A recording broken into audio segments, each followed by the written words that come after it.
Ya, apa tugas yang di analis? Tugas analis apa, Mas?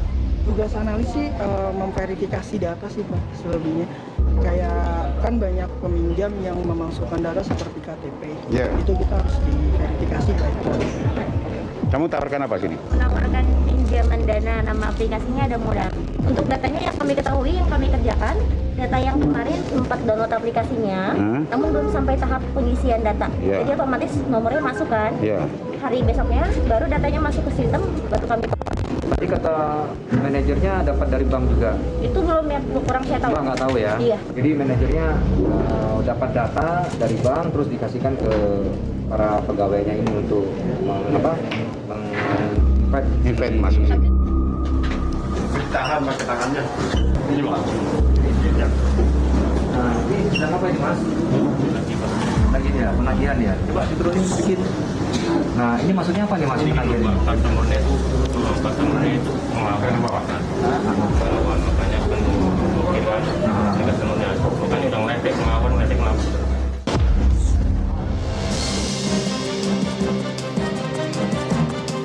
Baik, pemirsa, sekarang sudah bergabung bersama kami ada mantan debt kolektor pinjol Ade Iskandar. Mas Ade, selamat malam. Mas Ade, boleh cerita dulu kerjanya di pinjol legal atau ilegal? Dua-duanya, Mbak. Pernah dua-duanya, Iya. berapa lama? Untuk di ilegal saya 1 bulan. Setelah itu langsung ke legal. Oke, waktu itu Mas Ade pakai cara apa saja sih buat menagih para pengutang pinjol ini?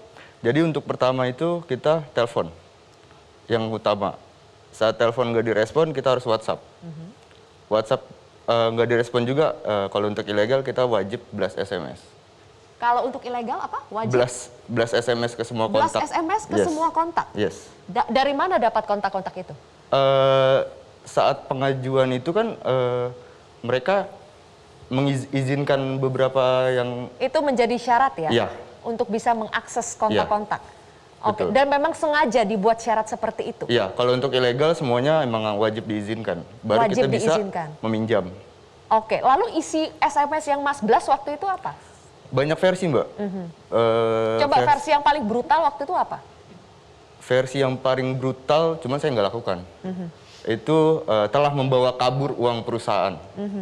Dicari maling uang perusahaan, seperti itu. Jadi seperti diperlakukan layaknya maling buron Yes. begitu ya? Iya. Oke, itu Mas lakukan kenapa? Memang sudah ada SOP-nya seperti itu? Sebenarnya untuk SOP sebenarnya nggak ada. Aha. Tapi karena kita dikejar target saat itu dan disahkan oleh leader ataupun SPV, kita pakai seperti itu. Targetnya seperti apa sih Mas? Ada target biaya yang harus didapatkan per hari. Target telepon sesuai data. Ada berapa data dan itu harus ditelepon semuanya. WhatsApp, target P2P. P2P itu promise to pay. Janji bayar. Gitu. Sehari target berapa nelpon? Kalau datanya 300 ya kita harus wajib 300 semuanya. Dan telepon. kalau target tidak terpenuhi apa? Insentif tidak dapat? Iya. Insentif tidak Ya. dapat. Oke.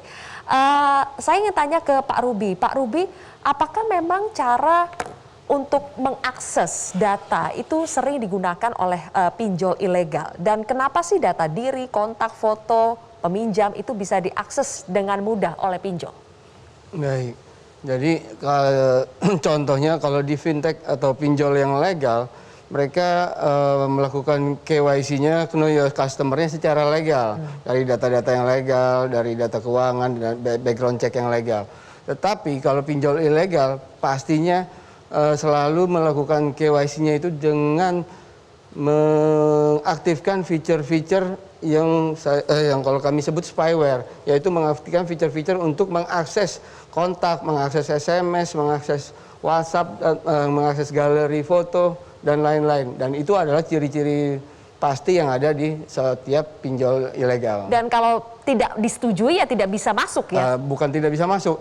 Kalau kita tidak setuju, otomatis aplikasi tidak akan terinstal. Oke, aplikasi tidak Sesimpel itu terinstall, aja. tidak bisa pinjam. Otomatis. Oke, oke. Jadi memang cara-cara seperti itu yang digunakan. Dan kalau yang legal, Mas, apakah menggunakan cara yang seperti itu juga dalam penagihan? Untuk cara kasar ya, Mbak. Pernah ada sepengalaman saya, ada beberapa yang memakai cara itu, Bu. Itu atas inisiatif sendiri atau Yes, karena diketahui atasan? ditekan oleh target, tapi kan kita telepon ini kan biasanya diawasin dengan aplikasi. Kita nggak masuk ke aplikasi tersebut untuk nelpon, jadi nggak kerekam. Jadi itu kita bebas untuk nelpon intimidasi ke mereka. Jadi di legal pun ada cara-cara intimidasi ya? Iya. Ternyata ada tuh Pak Sunu, gimana tuh Pak? Ya, jadi gini, kalau secara organisasi kita melarang. Namanya, tapi kalau orang bandel itu kan kita nggak tahu gitu kan. Tapi justru di sini peran kita adalah kalau memang ada yang bandel, laporkan ke kita proses. Jadi kalau kita itu gini, secara tugas kita memberikan guidance apa yang boleh, apa yang tidak boleh, aturannya seperti ini, kita training, kita kasih tahu gitu kan ya. Tapi kalau orang kan namanya ada yang bandel ya, ada memang tabiatnya mungkin ya. Ya udah kalau dia tabiatnya yang bandel, kita proses. Kalau memang dia terbukti ya kita keluarkan. Salah satu contoh, kan kemarin baru-baru ini ada nih yang perusahaan agen penagihan, yang dia sebetulnya juga anggota dari kami, anggota AFPI. Untuk agen penagihan menjadi anggota AFPI, kita selalu sampaikan tidak boleh bekerja sama dengan fintech ilegal dalam bentuk apapun. Begitu dia ketahuan, kemarin kita langsung berhentikan. Jadi ini sebenarnya contoh kepada semua anggota kita bahwa kita nggak main-main dalam mengambil keputusan untuk tindakan tegas. Tapi lagi-lagi memang harus tunggu laporan, tunggu ketahuan. Tapi kalau ketahuan karena pengawasan yang dilakukan oleh AFPI, oleh OJK itu banyak nggak Pak? Begini, pengawasan ini kan tidak mungkin dilakukan. Kegiatan ini kan dilakukan di setiap company kadang-kadang punya ratusan tim collection gitu ya. Nggak mungkin kita ngawasi dalam satu ruangan, kita nggak mungkin, Pak. Kita hanya bisa Tidak ada melakukan, sistem yang bisa diciptakan untuk mengawasi mereka? nggak bisa. Yang kita bisa lakukan adalah kewajiban untuk dilakukan perekaman. Jadi misalkan ada yang mengadu, saya dirugikan oleh fintech ini pada tanggal sekian untuk pinjaman ini. Nah, kita tinggal minta ke mereka, mana bukti rekamannya? Si fintech ini harus bisa menyediakan kepada kita bukti rekaman penagihan pada tanggal sekian, ini sekian. Jadi itu merupakan cross check dari kita. Kalau dia sampai tidak ada rekaman, dia akan ada sanksinya oleh kita. Baik. Jadi rekaman itu harus ada. Itu salah satu contoh daripada kita bagaimana kita melakukan supervisi. Kang Farhan, jadi supervisi yang bisa dilakukan hanya sebatas itu? Ya enggak lah. Ini nggak nyambung debatnya. Mas Sunu berusaha menghindar, Mas Ahmad berusaha mengejar. Ya ujung-ujungnya kejar-kejaran kucing-kucingan ini namanya. Tetapi pesan dari Presiden itu jelas loh. Fokus kepada korban. Nah korban mau diapain? Pertanyaannya ke Mas Sunu. Anda bisa bantu apa untuk korban? Apa yang bisa AFPI lakukan untuk membantu korban? Sebelum kita melakukan edukasi pada korban. Anda bisa melakukan apa untuk mengedukasi korban? Nah, itu pertanyaan penting itu. Korban fintech yang legal atau ilegal, Mas? Dua-duanya. Manusia, Mas. Maaf, Mas. Iki Saya manusia, iki WNI. kami AFPI hanya menaungi anggota fintech yang terdaftar atau berizin di OJK. Nggak bisa. Di luar Nggak itu, bisa. itu bukan. Ya berarti kasihan sama rakyat dong. Tunggu Pak, Nggak bisa, tunggu Pak. Mas. Di luar itu, kami ini kan mandat kami hanya menjadi organisasi untuk fintech yang terdaftar dan berizin di OJK. Iya, nggak bisa Di luar gitu. itu adalah tanggung jawab dari penegak hukum. Bos, ini udah amanat Presiden loh. Iya, betul. Ya, amanat Presiden mengatakan bahwa gini, kita senang ada AFPI. Artinya ada fintech, bagus nih. Ya. Peer-to-peer lending, Ya. bagus banget ini. Semua orang semangat banget menyambut ini gitu. Tetapi menimbulkan korban. Ya. Nah, apa yang bisa Anda lakukan untuk membantu korban? Jangan dipilah-pilah. Karena mereka sama-sama warga negara Indonesia. Jangan dipilah-pilah juga apakah cukup 28.000 atau gimana. Apa yang bisa kita lakukan? Itu yang paling penting sekarang. Baik dari AFPI maupun dari teman-teman Pak Ahmad dan lain-lain. Para ahli juga.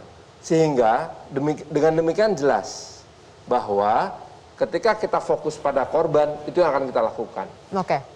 Itu penting banget. Kang Farhan, kalau kita harus fokus pada korban, mari kita fokus pada akar masalahnya.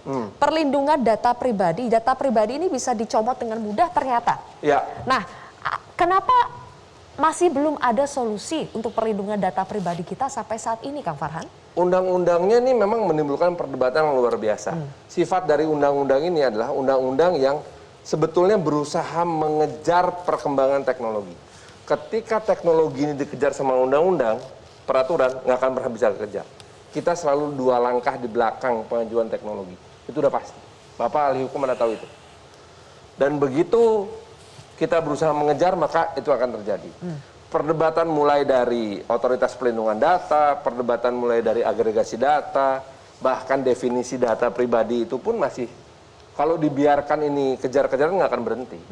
Jadi kita harus sampai pada satu titik. Sekarang ini bulan November 2021, make it or break it.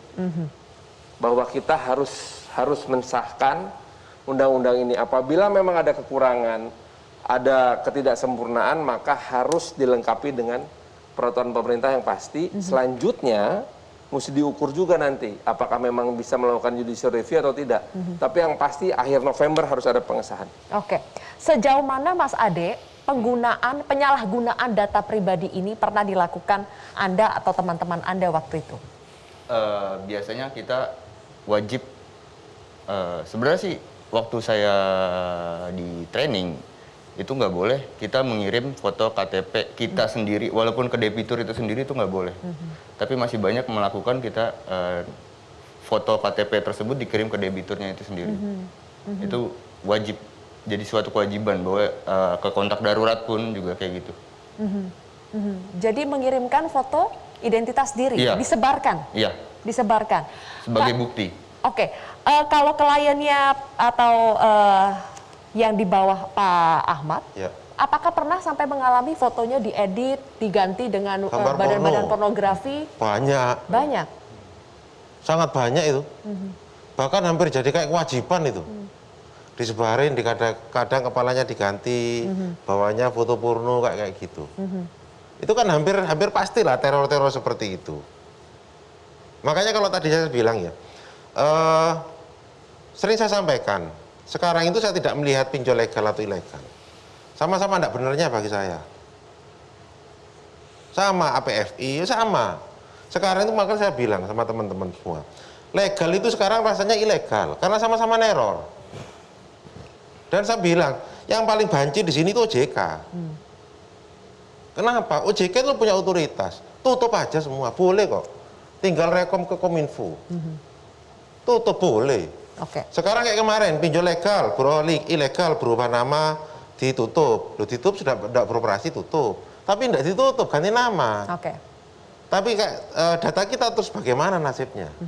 Kan itu yang jadi masalah. Lah terus bagaimana dengan korban ini? Kan kasihan. Oke. Orang-orang yang menjerit di bawahnya kan kasihan semua. Kayak hari ini ya, kalau saya hampir tiap hari itu, kita tidak buka, saya pagi sampai kira-kira 2-3 jam. Itu udah puluhan ribu chatting di grup itu. Oh itu semua menangis. Cuman yang di atas itu kan teriak-teriak pada tutup mata. Saya teriak-teriak ada 2 tahun loh.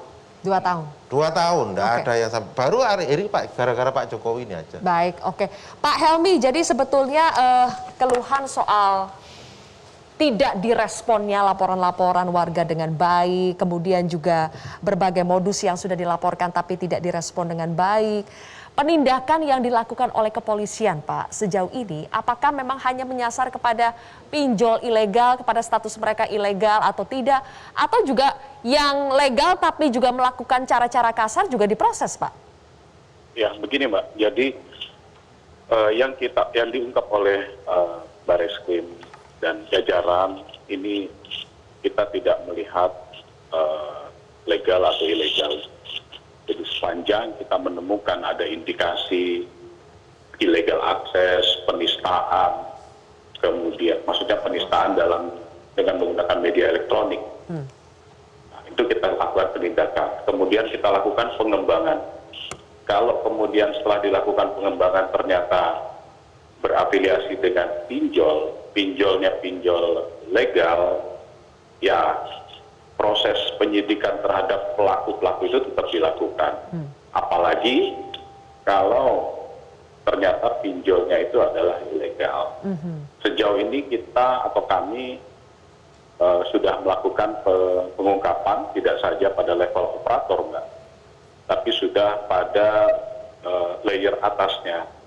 Artinya pendana, kemudian pengurus, bahkan sampai kepada kita menetapkan tersangka yang diduga warga negara asing ya sebagai pendana. Kita sudah buat DPO, bahkan kita cekal jangan sampai kalau memang dia berada di Indonesia jangan sampai keluar dari Indonesia. Termasuk juga ada